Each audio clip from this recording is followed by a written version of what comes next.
C'est pas notre père, t'as pas à nous dire quoi faire. Missy, tu vas dans ta chambre. C'est mieux que je me casse. Je t'aime. Il nous a tous abandonnés. Comment tu as pu faire ça? J'aurais pu le rendre plus heureux. Oh là, ça va aller, je suis là, ma chérie.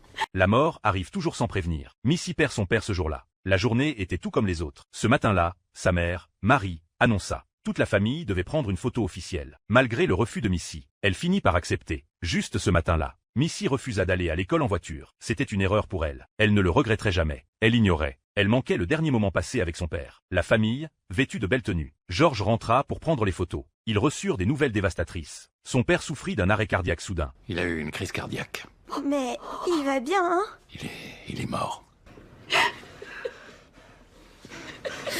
Les jours suivants, sa mère, Marie, se plongea dans des prières religieuses. Mima choisit d'anesthésier sa douleur avec de l'alcool. Son frère, Georgie, dut grandir rapidement. Il dut assumer toutes les responsabilités familiales. Cependant, en regardant son frère Sheldon, Missy ressentit de la colère. Sheldon était simplement assis là, sans aucune réaction émotionnelle. Lors de la réunion de planification du funérail, tout le monde proposait des idées. Sheldon était confus et désorienté. Missy s'énerva. On parle des funérailles de papa, tu pourrais t'intéresser un peu. Les détails des funérailles ne sont pas pertinents, ils ne changeront rien. J'ai hâte que ce soit les tiennes. Le pasteur Jeff essaya de la réconforter. Missy l'interrompit directement. Missy, tu vas dans ta chambre. C'est mieux que je me casse. Le compagnon de Mima, Dal, entra pour essayer de la consoler. Mais lorsqu'elle vit Dal assis sur la chaise préférée de son père, elle craqua à nouveau. Pas ici.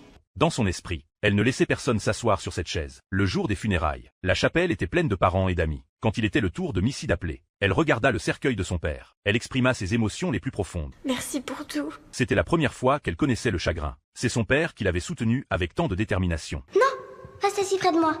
Si tu veux. Merci pour ça. Je t'aime.